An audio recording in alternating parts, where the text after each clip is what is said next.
વિસ્તારમાં આવેલી પ્રાદેશિક પાસપોર્ટ ઓફિસમાં બોમ્બ મૂકવાનો ઈમેલ મળતા જ પોલીસ વહીવટીતંત્રમાં ખળભળાટ મચી ગયો હતો। પાસપોર્ટ ઓફિસના કર્મચારીએ ધમકીભર્યો મેલ મળતા જ તાત્કાલિક પોલીસને જાણ કરી હતી।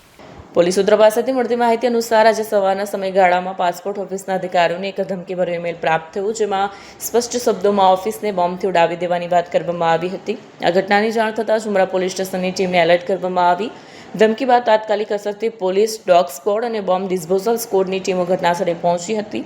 સમગ્ર પાસપોર્ટ ઓફિસ વિસ્તારને ઘેરી લઈને અંદર બહાર નીકળતા માર્ગોને સીલ કરી દેવામાં આવ્યા હતા।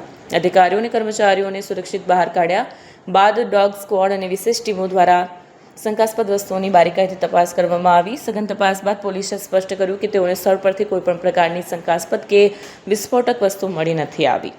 પોલીસે આ મામલે ગુનો નોંધીને તપાસ શરૂ કરી છે। ધમકીભર્યો ઈમેલ ક્યાંથી અને કોણે મોકલ્યો તે શોધવા સાયબર સેલની મદદ લેવામાં આવી રહી છે। અધિકારીઓના જણાવ્યા અનુસાર ધાક ફેલાવવા અથવા સરકારી કામકાજમાં વિક્ષેપ પાડવા પાછળ આ પ્રકારની ખોટી ધમકી આપવામાં આવી હોવાની શક્યતાના સંદર્ભમાં પણ તપાસ ચાલી રહી છે। आज सुबह 5:55 पे आरपीओ सूरत के ईमेल एड्रेस पे एक ईमेल आया था और इसमें लिखा था कि आज 12:10 पे पासपोर्ट ऑफिस को आरडीएक्स बम से उड़ा देंगे, तो 11 बजे से पहले पासपोर्ट ऑफिस पूरी खाली करवा दीजिए, ऐसा एक मेल आया था।